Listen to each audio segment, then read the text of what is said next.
자, 오늘 본문 26절 말씀을 보시게 되면 형제들아 너희를 부르심을 보라라고 사도 바울이 말씀을 시작합니다. 그러면서 육체를 따라 지혜로운 자가 많지 아니하고 능한 자가 많지 아니하며 문벌 좋은 자가 많지 아니하다, 이렇게 기록하고 있습니다.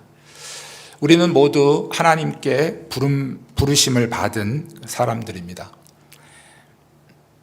우리가 예수 믿는 방법과 때와 또 여러 가지 환경은 다 다르다 할지라도 하나님께서 우리를 불러주시고 그 부르심에 저희 마음이 함께 마음을 열고 또 그 부르심에 순종하여 나왔기 때문에 우리가 오늘 이 시간까지 우리가 믿음 생활을 하게 된 줄 믿습니다. 자, 하나님께서 부르신 자들을 생각해 보면 세상적으로 지혜로운 사람들보다 그렇지 못한 사람들이 더 많고, 또 세상적으로 능력이 있고 문벌이 좋은 사람들보다 그렇지 못한 사람들이 더 많이 있다 하는 것이죠. 자, 예수님께서 이 땅에 계시는 동안에서 사복음서 안의 기록을 보면, 자, 예수님은 주로 가난하고 헐벗은 자, 그리고 세상에서 버림을 받은 자, 세상에서 왕따를 당한 자들, 예를 들면 예전에는 문둥병이라고 이렇게 얘기를 했었는데, 한센병 환자들 같은 경우는 이제 전염력이 있기 때문에 그 병을 판정받게 되면 아무리 사랑하는 가족이라도 같이 살 수 없는 것이죠. 그래서 격리가 되어져서 그들 같이 모여서, 그들이 따로 모여서 멀리 떨어져서 살아야만 했던 그런 사람들이 있었죠. 이렇게 세상에서 따돌림 당하고 왕따를 당하는 사람들, 이러한 사람들을 주로 찾아가셔서 그들의 병을 고치시고 그리고 그들의 필요를 채워주시는 것을 우리가 사복음서를 통해서 보게 됩니다.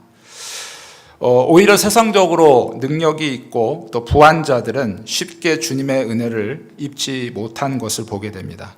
물론 그렇다고 해서 부자나 세상의 권력자들이 다 버림을 받았다라고 하는 의미는 아니죠. 그렇다면 왜 하나님께서는 이렇게 세상적으로 미련한 자들이나 천한 사람들이나 또 멸시받는 이러한 사람들이나 약한 사람들을 택하시고 또 그들에게 은혜와 긍휼을 베푸셨을까 하는 것이죠. 자, 그것은 오늘 본문 29절에서 우리가 말씀하고 있는데요. 자, 29절 말씀 함께 읽어보도록 하겠습니다. 같이 한번 읽겠습니다. 이는 아무 육체도 하나님 앞에서 자랑하지 못하게 하려 하심이라. 아멘. 자, 하나님께서는 세상에 미련한 사람들을 택하셔서 세상에서 지혜가 있다고 자랑하는 사람들을 부끄럽게 하셨다는 것이죠. 또 세상에서 약한 사람들을 택하셔서 세상에서 강하다고 자부하는 사람들을 부끄럽게 하셨다는 것입니다.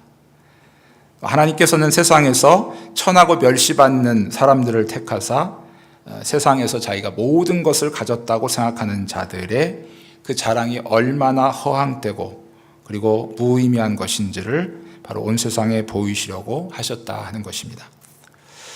그렇다고 해서 부자나 능력자나 또 권세자가 무조건 나쁘다라고 이분법적으로 생각하시면 안 되겠죠. 분명히 성경에서도 부자나 능력자나 권세자들이 하나님 나라의 일원으로 소개된 경우가 많이 있기 때문에 그렇습니다. 구약의 아브라함이라든지 이삭, 또 욥과 같은 이러한 인물들로부터 시작해서 초대교회 성령의 임재를 경험했던 장소인 바로 그 마가의 다락방, 그 다락방을 소유하고 있었던 이 마가의 가족들도 꽤 부자였죠. 그리고 사도 바울이 유럽의 첫 관문이었던 이 빌립보에서 교회를 세우는 데 많은 도움을 주었던 바로 자주장사 루디아 같은 사람들, 바로 이들은 모두 그 당시에 부자였다 하는 것이죠. 또 고넬료와 같은 로마의 백부장이라든지 구약으로 가게 되면 요셉이나 다윗과 같은 권력을 가지고 있는 이런 사람들도 하나님 나라의 백성으로 부름을 받은 사람들입니다. 그런데 중요한 것은 바로 그들이 가난하든 부하든 권력을 가졌던 미천한 사람이든 자기의 힘으로 살아갈 수 있고 영생을 소유할 수 있다고 생각하는 이 교만한 마음은 바로 하나님 나라에 합당하지 않다는 것이죠. 바로 하나님의 부르심에 합당하지 않다라고 하는 것을 우리에게 말씀하고자 하시는 것입니다.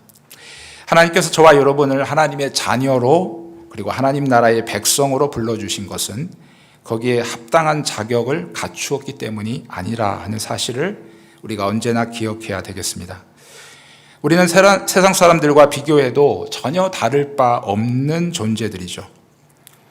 우리도 그들과 똑같이 죄를 짓고 그 죄값대로 영원한 저주 가운데 들어가야 마땅한 자들입니다. 그런데 우리가 무슨 이유 때문에 그 영원한 저주로부터 부름을 받아서 영원한 생명으로 옮기게 되었습니까? 여러분, 저와 여러분이 세상 사람보다 더 착하고 선한 일을 많이 하고 좋은 일을 많이 했기 때문에 그렇습니까? 결코 그렇지 않다는 것이죠. 도대체 왜 나 같은 사람을 하나님께서 그분의 자녀로 불렀는지 생각하면 생각할수록 도저히 이해할 수 없다라고 하는 것입니다. 그래서 성경 여러 곳에서 이것은 바로 하나님의 전적인 은혜다라고 설명을 하고 있는 것이죠. 자, 우리가 한번 같이 말씀을 찾아서 읽도록 하겠습니다. 에베소서 2장 1절 말씀입니다. 에베소서 2장 1절 이하에 있는 말씀을 함께 찾아서 쭉 보도록 하겠습니다. 신약성경 311페이지입니다.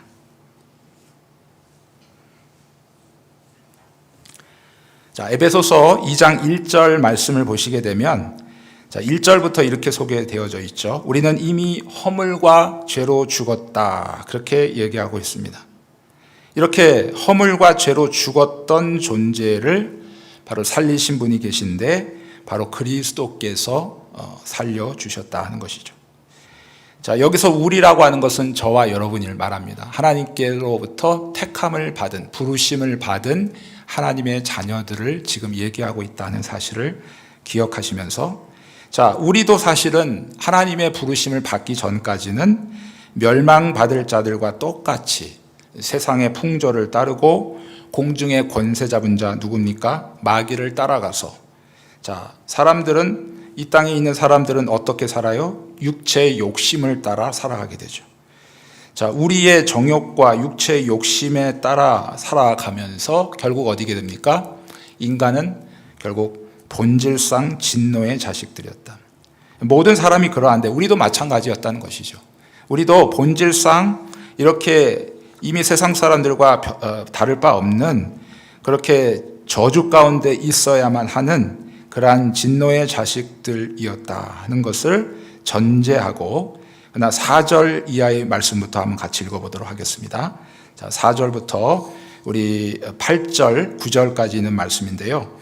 한 절씩 우리 교독하시면서 읽도록 하겠습니다. 자, 4절 제가 먼저 읽겠습니다.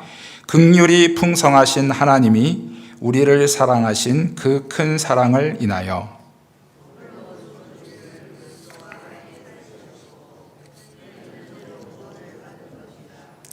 또 함께 일으키사 그리스도 예수 안에서 함께 하늘에 앉히시니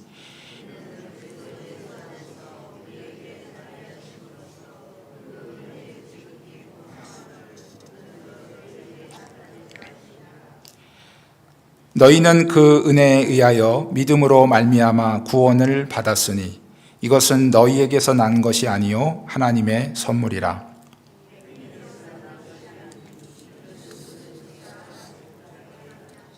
아멘.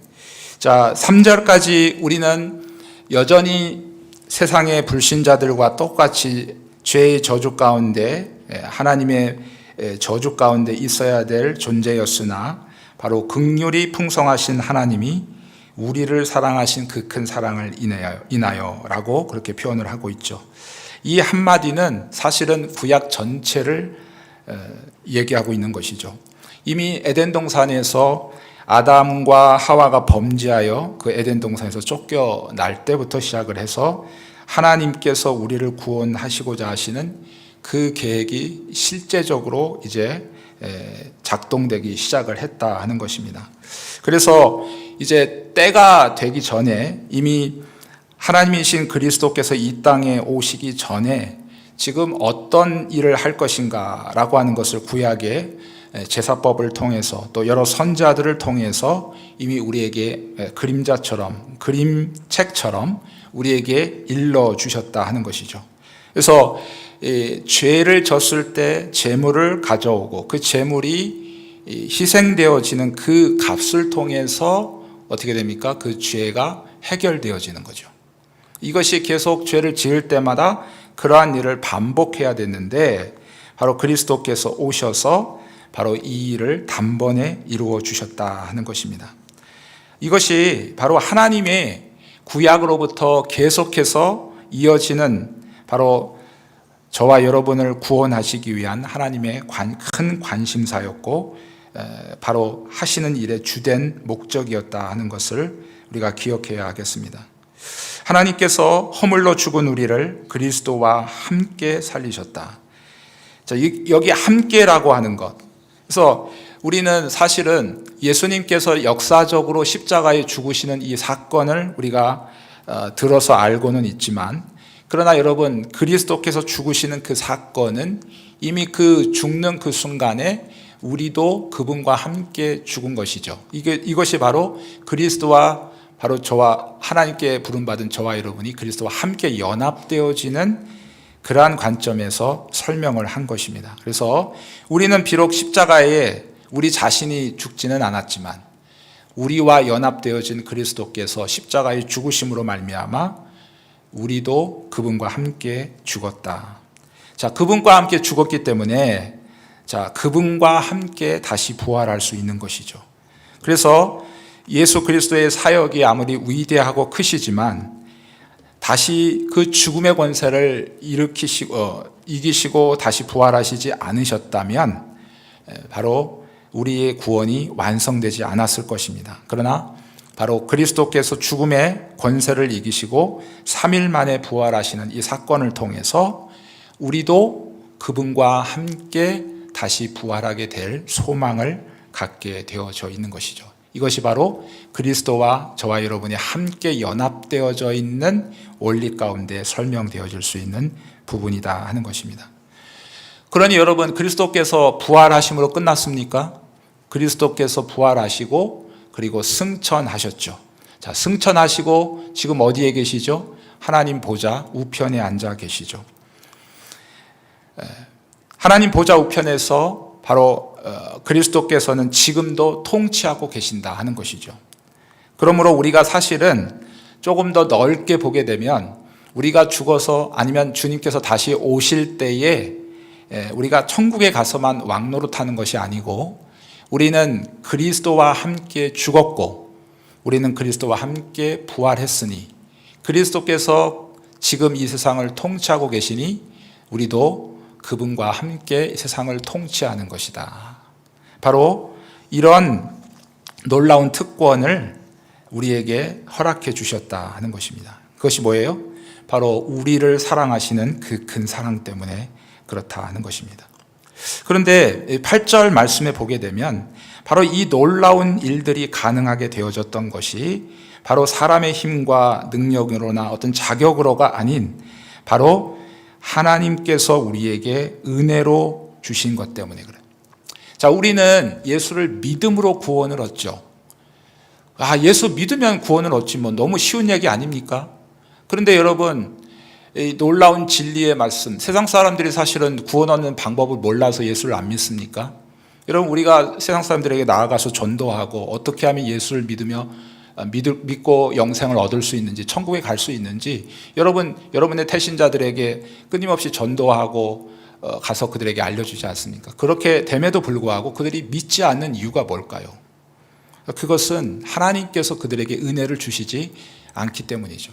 하나님께서 그들에게 믿음이라고 하는 선물을 주시지 않기 때문에 그렇습니다.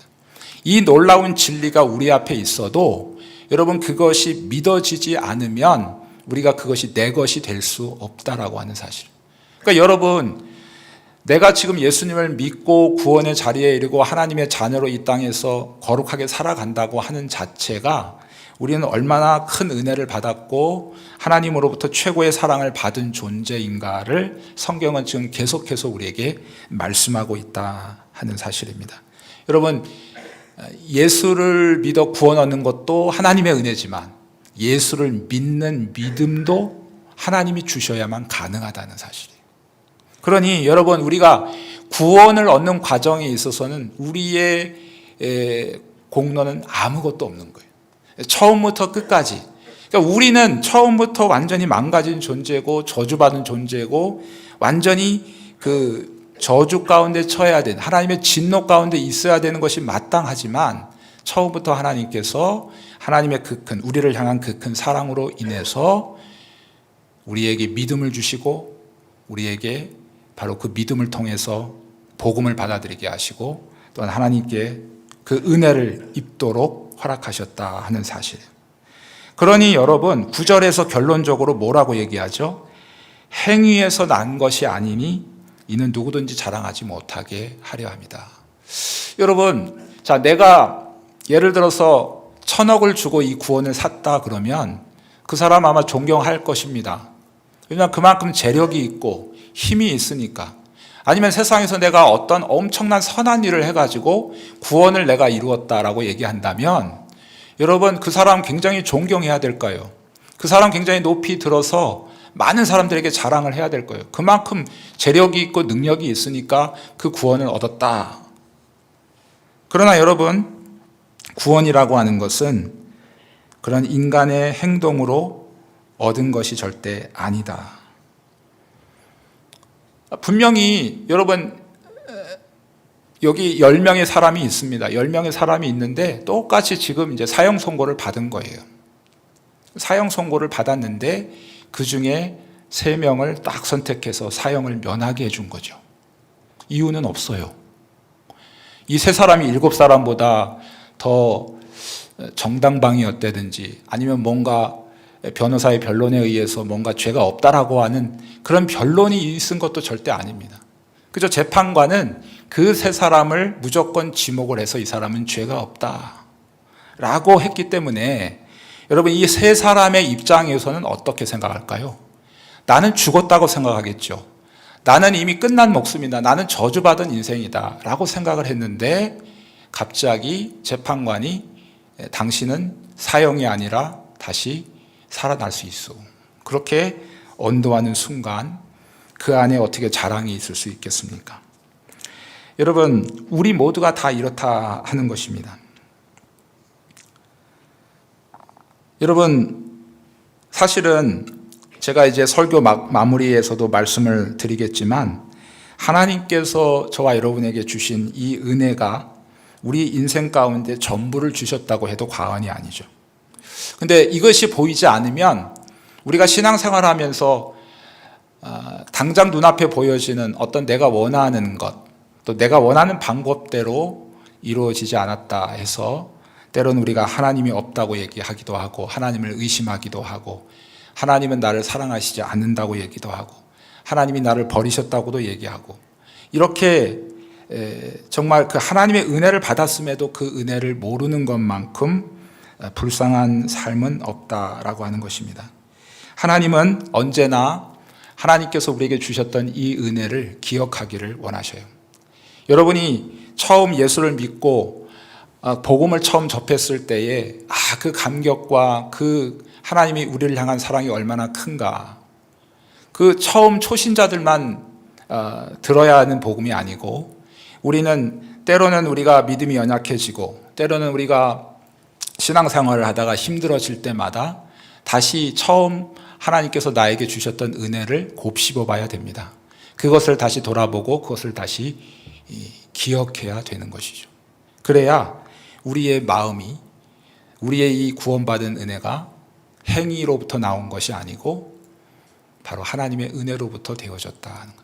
이것이 되지 않으면 우리의 신앙의 연수가 쌓이고 우리의 신앙이 계속해서 세월이 흐를수록 나의 입으로는 은혜로 구원을 얻고 하나님의 은혜로 구원을 얻었다 얘기하지만 내 마음 저 깊숙이서는 그래도 내가 교회에서 몇십 년을 봉사했는데 그래도 나는 교회에서 이런 일을 했는데 나는 하나님을 위해서 이런 일을 했는데 당연히 나를 하나님이 구원해 주셔야 되지 않겠습니까? 당연히 나의 기도를 들어주셔야 되지 않습니까? 당연히 나를 높여주셔야 되지 않습니까? 이러한 어떻게 보면 신학적으로 행위 공로 구원의 잘못된 그 착각 가운데 우리가 빠져 있을 수밖에 없다 하는 것을 우리가 기억해야 하겠습니다. 사랑하는 성도 여러분, 이렇게 은혜로 저와 여러분을 죄 가운데서 또 세상 가운데서 저주 가운데서 불러내신 하나님께서는 그 은혜를 입은 자들에게 이 땅에서도 누리게 하실 좋은 것들이 바로 저와 여러분을 기다리고 있다 하는 사실을 우리가 기억해야 하겠습니다. 첫 번째는 바로 하나님께 부르심을 받은 자들이 누리는 유익은 더 이상 하나님께서는 우리를 정죄하지 않으신다 하는 사실입니다. 자, 로마서 8장 1절에 있는 말씀 너무나도 유명하죠. 그러므로 이제 그리스도 예수 안에 있는 자에게는 결코 정죄함이 없으니 라고 선포하고 있습니다. 자, 이 말씀이 선포되기까지 사도 바울 안에서도 엄청난 갈등이 있었던 것 같아요. 바로 그 앞절에 7장 24절에 보게 되면 바로 사도 바울이 갈등을 표현하고 있어요. 내 마음으로, 자, 예수 믿는 우리의 심령이 다 그렇지 않습니까? 우리 예수 믿는 사람들은 내 마음으로는 어떤 마음이 있어요? 하나님 말씀을 들으면 그 말씀을 순종하고 싶은 마음이 있게 되죠. 하나님의 말씀대로 살아가고자 하는 그 열망이 아마 여기 앉아 계신 모든 분들에게 있을 것입니다. 그러나 내 현실은 그렇지 않죠. 내가 마음으로는 주의 말씀을 섬기고 싶지만 내 현실적으로, 내 외적으로, 내 생각과 내 죄악된 마음과 손과 발은 여전히 예전의 모습을 행하고 있는 것. 자, 이 두 사이에 사도 바울은 좀 끼어 있는 겁니다. 여러분, 저 뒤에 문이 있는데 문을 잘못 열다가 손가락이 문 사이에 끼면은 얼마나 고통스럽습니까? 마치 사도 바울의 고통이 이와 같다는 거예요. 지금 내가 거듭나서 성령의 은혜로 말미암아 하나님의 은혜로 살아야지 자꾸 성령께서는 한쪽에서 얘기하시고, 그러나 여전히 남아있는 내 옛적인 자아와 육체가 서로 싸우는 가운데 사도 바울의 자아는 그 사이에 좀 끼어 있다. 그래서 뭐라고 표현합니까? 오라 나는 공고한 사람이로다. 이렇게 이 사망에 대해서 누가 나를 건져내랴 라고 그렇게 탄식을 하죠. 그러나 얼마 가지 않아서 그리스도 예수 안에 있는 자들에게는 결코 다시 정죄함이 없다. 이런 놀라운 선언을 지금 내어놓고 있습니다. 자, 하나님께서 저와 여러분을 세상으로부터 저주로부터 부르실 때는 더 이상 우리의 죄를 인정하지 않으시고 우리를 의인으로 여겨주신다 하는 사실입니다. 여러분, 의인이라고 하는 말은 죄가 없다는 말인데, 여러분, 우리가 죄가 하나도 없기 때문에 우리를 의인으로 불러주신 것이 아니라는 사실이죠. 우리는 여전히 다른 사람들과 똑같이 제가 이제까지 말씀드린 것처럼 똑같은 죄를 갖고 있으나, 그러나 예수 그리스도께서 우리의 죄값을 치루어 주셨죠. 그래서 예수 그리스도의 깨끗하고 보배로운 정결한 그 예수 그리스도의 의를 우리에게 입혀주신 겁니다. 여러분, 제가 겉옷 곤색 양복을 입고 있지만, 자, 안에는 하얀 와이셔츠를 입고 있죠. 자, 이 곤색 양복을 입었다고 해서 안에 있는 하얀 와이셔츠가 없어집니까? 절대 그건 아니죠. 마찬가지입니다. 우리의 죄악된 모습은 그대로 있어. 그러나 그 안에 바로 예수 그리스도의 의로 거룩함으로 우리를 입혀 주셨어요. 근데 실제적으로 파고 보면 그 안에 여전히 죄가 있는 겁니다. 그러나 하나님은 그 겉옷의 정결함, 바로 예수의 거룩한 의 때문에 우리를 의인이다, 죄가 없다라고 그렇게 선언해 주신 것입니다. 자, 이것이 바로 칭의라고 하는 것이죠.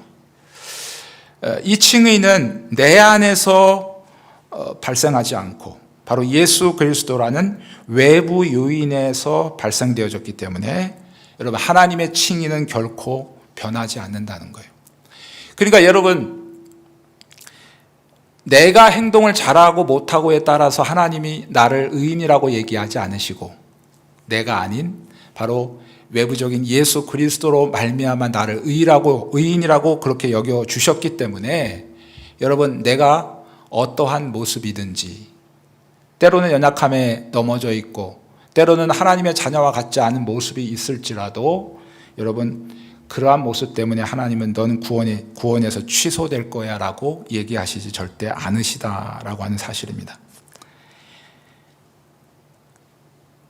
그러나 사탄은 끊임없이 우리에게 거짓말을 하죠. 자, 너 그렇게 살아서 천국 가겠는가? 내가 하나님의 자녀야 라고 계속해서 우리에게 거짓말을 합니다. 하지만 성경은 분명히 얘기하고 있죠. 이미 하나님께서 우리의 모습을, 바로 예수 그리스도를 보시고 의롭다라고 선언하셨기 때문에 여러분, 우리는 하나님의 자녀다라고 하는 이 확실한 믿음을 우리가 놓지 말아야 된다 하는 것입니다. 자, 두 번째, 하나님의 백성으로서 살아가는 자들의 유익은 이제 우리가 하나님의 죄의 부분에 있어서 우리를 깨끗하다 하셨고 그 죄의 문제가 바로 그리스도를 통해서 해결되셨기 때문에 사실 죄의 문제가 해결되기 전까지는 하나님과 원수된 관계였죠. 그러나 이 죄 문제가 해결된 이후에는 이제 다시 하나님과 화목한 관계로 놓여졌을 뿐만 아니라 바로 그분을 우리가 아빠, 아버지라고 부를 수 있는 권세까지 있게 되었다 하는 사실입니다. 자, 그래서 결국 이제는 더 이상 우리가 하나님의 자녀이지 더 이상 사단의 노예가 아니라는 사실을 우리가 기억해야 합니다. 이렇게 저와 여러분이 하나님 나라의 권속으로 부름을 받았다면 바로 특권과 의무가 따른다 하는 것이죠. 첫 번째, 어떤 특권일까요? 바로 자녀이면 상속자다라고 하는 사실이죠. 바로 하나님 나라를 상속받을 자, 그런 특권을 누리게 되는 것입니다. 또한 그리스도와 함께 왕노릇하는 특권을 누리게 되는 것이죠. 이것이 바로 단순히 우리를 죄의 문제를 해결하시고 우리를 구원하셔서 천국에 가게 하는 정도로만 끝나는 것이 아니라 이것은 그리고 우리가 죽어서 나중에 아니면 주님 오셔서 그때만 누리게 되는 것이 아니고 이 땅 가운데 살아가면서 나의 정체성이 무엇인가? 나는 죄로부터 완전히 자유함을 얻은 존재다. 자, 하나님이 나를 정죄하지 않으시는지 누가 나를 정죄하랴? 이것이 우리의 정체성입니다. 우리가 죄로부터 자유함을 얻었으니 이제는 하나님을 아빠, 아버지라고 부르고 그리고 그분의 모든 상속권을 받을 수 있는, 그렇죠? 그 입양되어진 그런 하나님의 자녀로서 이 땅 가운데서 그 권세, 그 특권을 누리게 된다 하는 것을 우리가 늘 기억해야 하겠습니다. 그런데 여기서 우리가 놓치지 말고 기억해야 할 것이 있습니다. 그것은 하나님께서 왜 우리를 이렇게 죄악된 세상에서 부르시고 그리고 우리를 하나님의 거룩한 자녀로 또 하늘나라를 상속받을 존재로 우리를 삼아 주셨느냐 하는 문제입니다. 그것은 바로 우리를 거룩하게 하기 위해서 그렇다 하는 것이죠. 사실 이 부분은 바로 성화에 대한 부분입니다. 이 성화에 대한 부분은 바로 하나님께로부터 부름받은 사람에게만 해당되는 부분이에요.